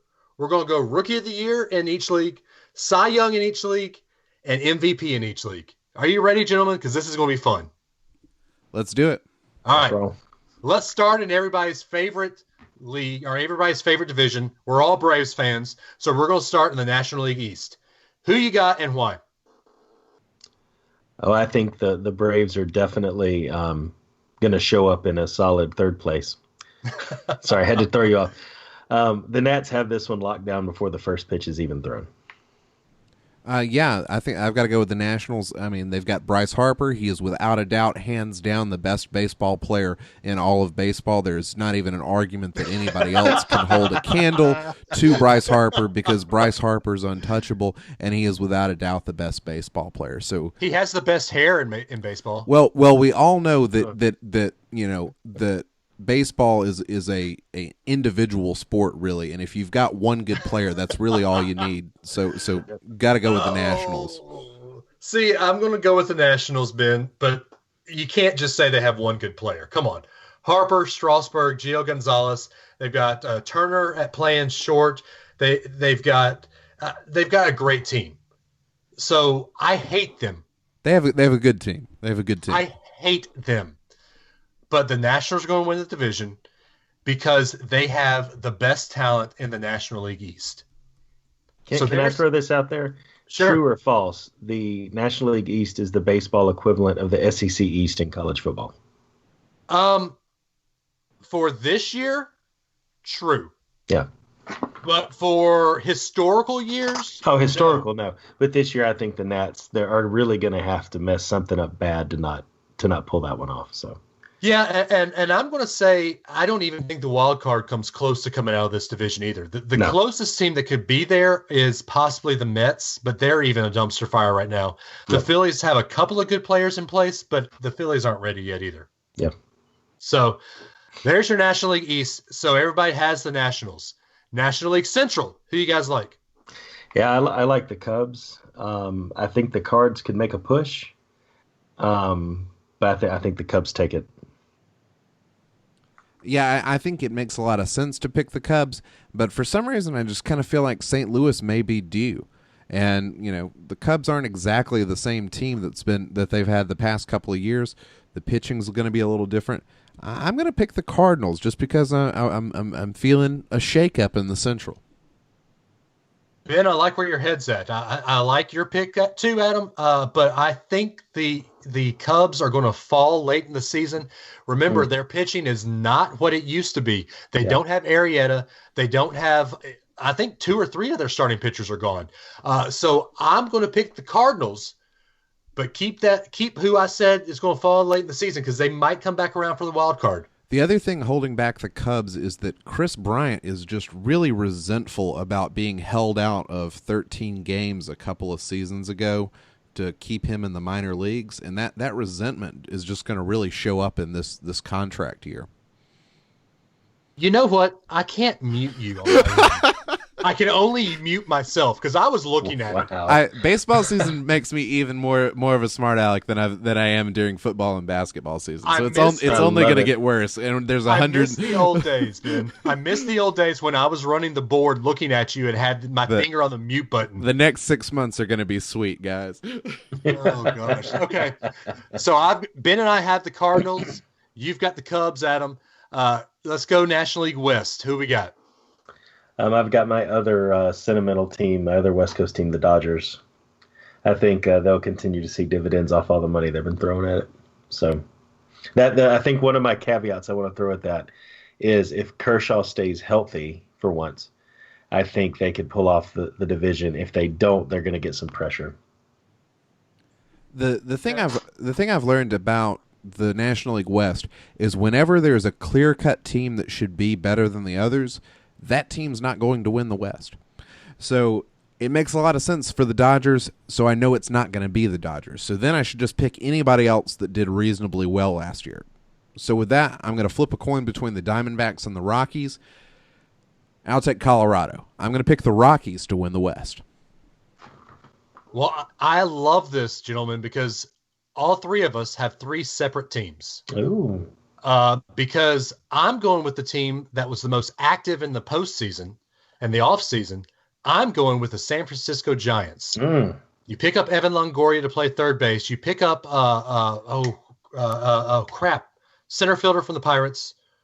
What was his name? Andrew McCutchen. Andrew McCutchen. McCutchen is now a Giant. You've still got Buster Posey back catching. Bumgarner might be out for six weeks, but he'll be back. I really like what the Giants have done, and I think the Giants are going to win the division. So I've got the Giants. Ben, you've got the Rockies. Adam, you've got the Dodgers. So you're saying, hang on real quick, Dave, you're saying the Giants don't need Bumgarner to do it. Well, with his fractured hand. He'll be back. He'll be back before the push. Mad Bum will be there. But I do think that they've got the right team in place that they can tread water until he gets back. Nice. Okay. So, all right. So give me your two wild cards. Keep in mind who everyone else has. Give me your wild cards. Yeah, this brings me back in line a little bit with Ben. I've got the Rockies and the Cardinals. Okay, and for my wild cards, I'm gonna flip the Central. I'm gonna take the Cubs as a wild card. They're gonna make the postseason, and then I'm gonna take the Giants because I do like Dave's arguments. They've got some veteran guys. If they can stay healthy, avoid the injury bug, I think the Giants could do it. So going from worst to wild card for the Giants. I like where your head's at, Ben, because you're agreeing with me. But I want to change my picks. Hold on. Let me rethink this. I'm rethinking lots of things. I'm going to take I'm going to take the Cubs because I really think they will make the postseason. I did like the Cardinals to win the division, though. And then I'm also going to take the Dodgers. You can't really count the Dodgers out for at least a wild card, which also leaves the Padres and the Rockies and the Diamondbacks out of the playoffs. They all three made some good moves, and they're good teams. I think the West is going to be a fun team or fun division to watch this year. But I've got the Dodgers and the Cubs. So let's throw that all in a bag, jumble it all together. We won't talk about division rivalries or division games or whatever. Just tell me who wins the National League in your scenario, gentlemen. I'm going to go with the non-obvious pick out of the teams I've named. I'm actually going to pick the Dodgers. I can't get away from my sentimental favorite, so. Yeah, if I had somehow put the Dodgers in the postseason, it would be tempting to have them keep winning. But I don't have the Dodgers in the postseason, so I've got to look at who I've got and go with what I think is the most well-rounded team, the team that's going to have a good pitching staff. And I think, as much as it pains me, that might be the Nationals. See, I couldn't say it. That's why I didn't pick them. I can't say it. Well, I'm here to speak the truth. That's what I do. And I think in what we just laid out there, what I laid out as my picks, I think the Nationals might be the best team in the National League when it comes to the postseason. So I'm gonna pick Washington. Every year we say that the Nationals are going to be the best in the National League, and they're going to rise up, and they're going to go to the World Series, and it's just going to be an amazing homecoming for the city of Washington, D.C. But they always find a way to falter in the postseason and fall in the first round. I'm going to go with the team that I think is the most well-rounded. I'm going to go with the Cardinals. I like the pick of Christian Yelich going to play for the outfield there, part of the Marlins exodus. I think the Cardinals are the most well-rounded team in the National League right now, and I think the Cardinals are going to be the National League ambassadors in the World Series. So there is your National League. I've got the Cardinals. Ben's got the Nationals. Adam has the Dodgers. Once again, we're all different. That's why I like this show. So now let's go to the American League. We're going to start with the American League Central because I think that's I don't know. There's not a clear-cut winner in any of these unless you go to the National League or the American League East. So let's leave the East and the West till last. Let's start with the American League Central. Who do you like and why? Should we all just say it at the same time? No, let's see what you say. The Indians. I think this feels to me like the NL East does, that there's a team that just is going to have to really mess it up in order not to take the division. So I've got the Indians. I think picking the Indians is a great pick, but I'm going to say I've got a but, and I'm going to go with the Twins. I think Minnesota really kind of figured some things out in the second half of the season, and they made a really good late push. I think that's going to carry over, and I think the Twins are going to be able to win the Central. Ben, I like where your head's at. I really do. But I think I agree with Adam more. Just given what the Indians have, they're a strong team. I think the Indians are going to win this division. So now let's go over to Adam's other favorite team, the other favorite division. Let's go over to the American League West. Who's going to win the Wild Wild West? Unfortunately, having the single best and classiest baseball player in the league right now doesn't necessarily mean that you're going to win the division. I think the Astros take the West. I think the Angels make a push, at least at a wild card spot, but I don't think they take the division. I think the Stros got it. I agree with you, Adam. The Astros are going to run away with the West. No contest. Yeah. It's theirs. It is theirs to lose.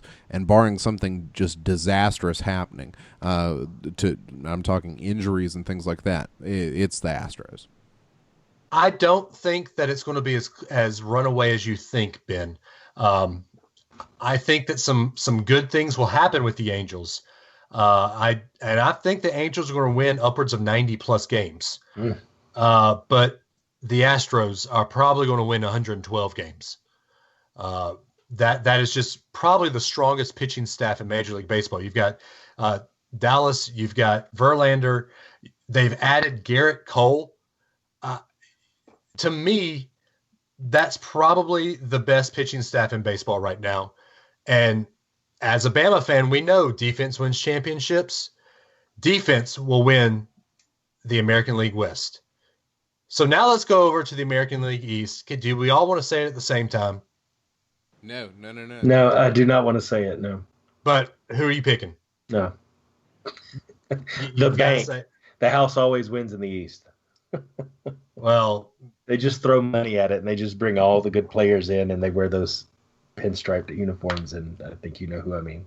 I know. So, Ben, are you going against the flow? I'm going to take the Red Sox to win the East. Really? I like their pitching. I like what they can do, and I think there's just the expectations are too high for the Yankees. Now, it's very possible that the Yankees don't meet expectations and they still win the East, but I'm skeptical. I think when the pressure happens, when they lose, 2 or 3 games in a row, the way the New York media works, it's going to be too much pressure. There's still a lot of youth on this team. I don't think the Yankees are going to get the job done completely. So I'm going to take the Red Sox. I just don't see how a New York Yankee team with Aaron Judge, Sanchez at catcher, and now Mike Stanton. I'm always going to call him Mike Stanton. In that short porch there at Yankee Stadium, I don't see how that team loses the American League East. Here. I can't do it. And then you put them playing at Fenway Park.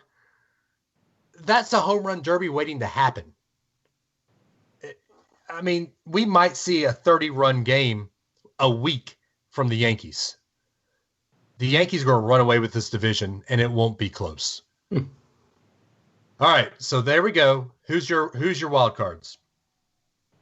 I've got the Red Sox, and I debated back and forth between the Angels and the Twins, but I think the Angels are going to find a way this year and make it into the second spot.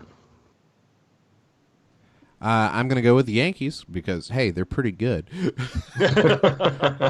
and since I had the Twins winning the Central, I think Cleveland's gonna find a way to be in the postseason. So they're the other wild card team. So you've got the Angels shut out. Oh yeah. The best player in baseball is shut out of the postseason. Not just but it's happened. It's happened before. Look, after the Astros, everybody in the West is terrible. The Angels are going to be better this year than they were last year, but they weren't a 500 team last year. They were. Mike Trout was out, and he's going to make a big difference. But it's not going to be enough of a difference. The rest of the team is they've got some flaws. They just don't have. Who else? Look, we've got an Angels fan on the broadcast, but I mean. But Dave, who else besides Trout can you name from the Angels? Ohtani, Pujols, Coleman or Calhoun. Do you want me to go on? Because I'm thinking now. Okay. Simba, Andrelton Simmons.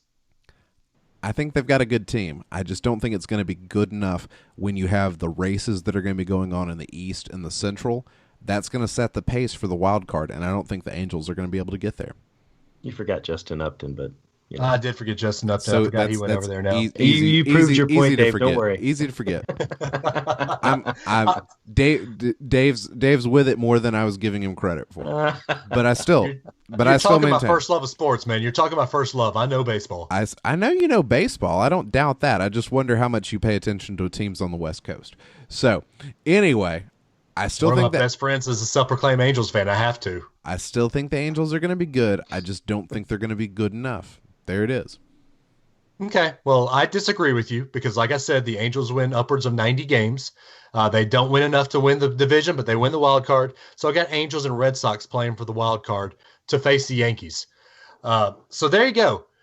Who do you have winning the American League? I have the Yankees. Okay, so let's just go with the American. So you got the Yankees. That's all I can say. Yeah. Who'd you have winning the National League? The Dodgers. So you've got Yankees, Dodgers. Yes. Who is winning your World Series? It's going to be just like the Super Bowl. The whole world is going to root against the evil, dominant team. I think I've got the Dodgers. I'm feeling good this year. Call me bullish, if you will. I will call you bullish. All right, Ben. Save us from this evil empire. I am very inclined to pick the Yankees and just take the wild card team that I've picked and put them into the World Series because I do think they're going to be really good. But when it comes down to pitching, I do agree with what you said, Dave. The Astros are the best rotation, so I'm going to pick the Astros to win the American League. So for my matchup, I've got the Astros in the World Series taking on the Washington Nationals. And the Nationals are good, but they're not going to be able to hang with the Astros. So I've got the Astros repeating as World Series champs. I like it. I like what the city of Houston did for the Astros. I wouldn't mind seeing the Astros repeat. So I've got, unfortunately, the evil empire in pinstripes winning the American League East. Like I said, who do you pitch around in that lineup? You can't. The Yankees win based on their power alone. So I've got the Yankees and the Cardinals. I want to pick the Cardinals because I don't want the Yankees to get number 28, but this is the year the Yankees do it. Unfortunately, with a new Aaron Boone as manager, the Yankees win the World Series. I don't like it one bit. One bit. But now let's talk some fun. If you can, give me your American League and National League Rookie of the Years. Do we have any difference here? Let's just say this out. National League, Acuna? Yes. I'll take it. Okay. Yeah. American League, Ohtani? Makes sense. Assuming he lands there, yes. What? Yes. Okay.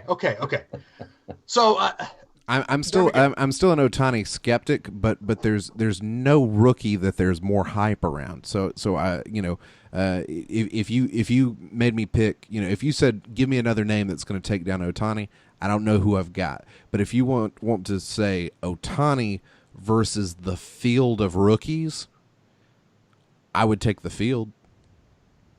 Okay, I'll give you that. Because there a lot of times in the Rookie of the Year race, there's a dark horse that you don't see coming that rises to the top and wins the Rookie of the Year. Ohtani in spring break has shown that he's had some struggles, and it's also still not 100% clear what his role's going to be.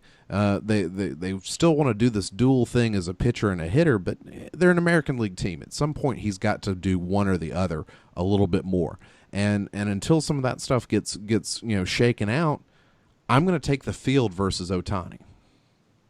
I can respect that. Yeah, I can respect that tremendously. So, but I'll still take Acuna in the National League. I mean he's the number 1 or number 2 prospect in America for a reason. So I'm going to take Acuna. All right. So now let's go. You want to go Cy Young or MVP next? let's do Cy Young. All right, Adam, get it going. Give me American League and National League. National League, if he can stay healthy, you can kind of guess my theme of my baseball picks this year. I've got Kershaw. He had limited outings in spring training, but he had a 0.00 ERA. So I think that counts for something. He's pretty good at this baseball thing. Yeah, he is. I'll say runner-up, I'd say Strasburg might make a run. If Kershaw stays healthy, though, I think that he could pull it out. For American, do you want me to go into American League? Yeah, sure. American League, I think you can flip a coin between Chris Sale and Corey Kluber. I'll follow the experts on this one just because I don't have a good gut that would tell me any different and say Chris Sale. Okay, I like it. Ben? You're really stealing my thunder, Adam. That's exactly where I was going to go. There is no reason to not pick Kershaw. He's without a doubt the best pitcher in the National League, and so yeah, that's easy to pick at the beginning of the season. I think you have to go with Kershaw. There's definitely some other great pitchers that, Scherzer's going to be amazing, but I'm going to go with Kershaw. Then for the American League, yeah, I mean, I think I have a little bit of a Red Sox bias. They've always been my American League team, so I'm gonna go with Chris Sale. Okay. I like where your head's at, but I'm going to go against you guys. And Max Scherzer wins the Cy Young. I hate him. Hate him because he plays for the Nationals. But Max Scherzer wins the Cy Young for the National League. And I'm going to go with Justin Verlander to repeat Cy Young with the American League.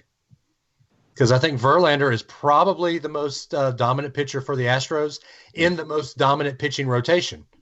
Verlander wins for the American League. You think he's gonna be back in 2011 form? He was in 2011 form last year. When he left the Tigers and went to the Astros, he was unhittable. I really do think that he found a magic potion when he married Kate Upton. So works every time. Works every time. So give me your. All right, Adam. Let's go with your MVPs, American and National. American League, Mike Trout, and National League, the other best player in baseball, Bryce Harper. Chris Bryant, depending on the year he has, I think he might be able to pull it out. If the Cubs end up having a really strong year, I could see like a Arenado over in the Rockies. If they make a push, I could see somebody like that making it. But I think Bryce Harper's up front. Yeah, for me, I've got to go with Mike Trout, so I'm still in agreement with you there. I'm going to say for the National League, wait for it. Should I do it? Pull the trigger. Freddie Freeman, let's go for it. I'm going to be an incredible homer. The Braves, I didn't pick them to get the wild card, but the Braves are going to be in the hunt for the wild card because Freddie Freeman's going to have an unbelievable hitting year. He's finally got some people around him that can hit, so that means he's going to see better pitches. And he before some of his injuries, he was hitting really well. I think he can get that swing back into form and make a run for the MVP. I think it's possible, and if I think it's possible, this homer is going to pick him to hit some homers. Let's go Freddie Freeman. Well, all right then. I like your pick. Dave's. I have once again made Dave's head spin. Yeah, It. I like your pick. I hope that it happens, but I don't think it will. That's about like your Alabama to the Elite Eight pick. But I am going to go with Mike Trout for the American League. I think we're all in agreement there. But I'm going to go with the same gentleman that I picked to win the Cy Young. I'm going to pick Max Scherzer to win the MVP. It's happened before. Kershaw won the Cy Young and the MVP the same year. Why not happen again this year? I think Scherzer is going to have that type of season, and it's going to be Scherzer winning the MVP as well. So there are our locks to win every race that you could ask for the Major League. So when October comes around and November comes around and the postseason has ended, you're going to be able to turn to this date and turn to sideline warning number 19 and say, yep, Dave Adams was right because Adam and Ben weren't. So there you go. Guys, give me your sideline warnings. Mine, I'll go first. Mine's really short, and it's more of just a complaint than anything else. I've been watching a lot of this tournament, watching a lot of different things, and it feels to me like basketball refs need to take it down a notch, especially with all the things that have gone on recently with officiating and questions and drama, that type of thing. I mean, it's like just point where the ball's out. Don't point at it 7 or 8 times. If you call the foul and it's a blocking foul, just make the motion. Just do your job. It's way over the top. It's not necessary. And honestly, you don't do your job that well to begin with. So just let's all calm down. Officials, please. Short and sweet. That's it, guys. All right. Ben, you want to bring the fire? Or you want me to go next? So what you want? Hey, no, I'm ready to go. And this is I'm not angry with anybody this time. I want to just pass out some congratulations, and that's because over the course of watching the Alabama basketball season this year, I wound up getting to watch Rhode Island in person twice this year, and in watching those games with Rhode Island, I became even more impressed with Danny Hurley. And I like the way he coaches. I like the way his team plays. And now Dan Hurley is going to go to Connecticut. He's going to be the new coach at UConn. He had offers to stay at Rhode Island, which he just couldn't do. I even talked to some Rhode Island fans who said they knew he couldn't stay around. So ultimately it came down to UConn or Pitt. And Pitt was offering more money. And he chose to go to UConn because he liked the team's history. And a fun fact I didn't even realize, UConn is the only school to win 4 national championships in the last 20 years. Which you'd think, well, wait, surely Duke. No, they don't have 4 in the last 20 years. So UConn, in at least some regards, is the most prestigious basketball program in the country. So a huge jump for Danny Hurley, but he took the job that seemed more intriguing and seemed like a better fit over the job that was going to be better pay. And so I want to applaud Danny Hurley for that. I like the way he coaches, and I'm glad that he is now the current heir to Jim Calhoun, another coach I love. He's the heir to Jim Calhoun's opportunities to build championship teams, which stands in sharp contrast to what looks like is going on in Louisville, where they seem ready to lock up things with Chris Mack, the Xavier coach. I think that's a silly move. I think there is much more upside to staying at Xavier, and I think there's much better potential to get to the Final Four playing at Xavier than there is by coaching at Louisville. So big applause to Danny Hurley, and much less applause to Chris Mack jumping ship. That's my sideline warning. Okay, so I'm going to call an audible on mine, and I'll go ahead and tell you what it was going to be. I was going to go off on John Calipari for running off the court after Kentucky lost to Kansas State, but I'm tired of hearing basketball now. Ben just went basketball all season, and I'm tired of hearing basketball. So I'm going to end the show on a high note and say, everybody buckle up for baseball season. You might dog baseball season. You might say it's a boring sport, but I'm going to tell you what. Sit down, watch the ins and outs of the game. It's the most pure game out there. A stick, a ball, the sunshine, some dirt, and some kids with a dream playing a game.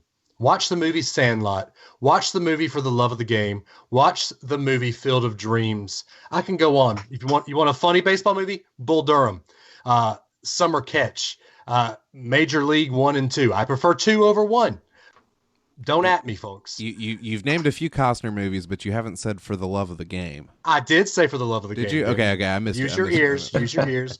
God gave you 2 ears and 1 mouth. Use your ears. It's a headphone problem, I'm sure. Yeah, okay. But enjoy baseball season for what it is. If you've got kids, take your kids to the ballpark. I don't care if you've got a boy or a girl. Take your kids to the ballpark. Make the memories with your kids. You won't regret it. You might, miss some time at work. You might miss some yard work, but take your kids to the ball game. Look at the pictures that Adam posted on our Instagram. Did you post pictures of Aiden on there? If I didn't, I'll throw some out there. Yeah, throw some pictures, because the pictures you posted on your personal Facebook was how happy Aiden was at the game. Just the smiles on kids' faces when they're at the ballpark. Give them some cotton candy. Let them eat some ice cream. It's the crack of the bat, the smell of the fresh cut grass. There's nothing like a fun baseball game. It's not cool. It's hot when you go to a baseball game. I'm not going to lie. But there's nothing like the ambiance of baseball. Enjoy it for what it is. The sport might not be the most fast, high-octane sport, but sometimes America doesn't need that. Sometimes America just needs to sit back, relax, and watch something for the joy of the game. For, like Ben said, the love of the game. There you go, guys. It's baseball season. I am in a euphoric state. Thursday can't get here fast enough. Hey, Dave? Yes. Do you want to have a catch? Oh, don't make me cry. Oh. Oh. Right in the feels. Oh, right in the fields. You're killing me, Smalls. You're killing me, Smalls. Hey, Dave, you know why I'm in a euphoric state, Dave? Because you're winning the basketball tournament. But, that goes without saying. We covered that at the top, though. We're at 700 all-time downloads. Have we hit 700 now? We have hit 700. Yay! All right, guys. We have 300 more to get to 1,000 listens all time for our sideline warning. And we're only at episode 19 right now. I challenge you. Nay, I instruct you. No, I challenge you. Let's hit it before we hit what? You want to say 30, guys? Do you think that's a lofty goal? I like that. All right. Before we hit sideline warning 30, let's see if we can get 1,000 downloads. Let's make it happen, Captain. All right. So the way we end the show every week is we tell you how to follow us on the socials. You got facebook.com/SW the show if you want to like the show. But now join us at the Sideline Warning fan group on Facebook. You can interact with us. I post a lot of stuff on there. Let us know what you think about the show. You can find us on the iTunes. Give us a 5-star rating. Like the show. Share the show. Subscribe to the show. Type what you like the show there. Follow us on Twitter at SW the show. I'm at DAdams419. That is at the Ben Foster. And finally, that is at Run Tide Run. Adam has a Twitter, guys. Celebrate good times. We finally figured out how to get Adam on Twitter. All right. So, and coming up soon, we're going to have a voicemail where you can call into the show and leave us suggestions, and we'll play your voicemail on the air. That's going to be a fun times. What are we going to call it? The sideline warning phone? The sideline phone line. Sideline phone line. Ben Foster coming up big. So there you go, guys. We love you. We love hearing from you. We love interacting with you on the Facebook fan group. Sign up for it if you haven't done it yet. We'll accept you, and we will talk to you next week here on Sideline Warning. Roll Tide, everybody.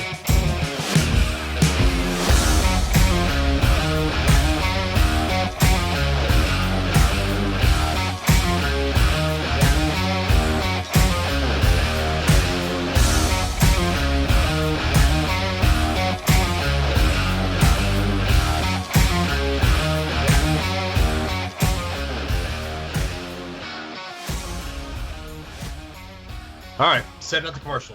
In 3. Hold on. Yeah, let me go on mute. Hang on.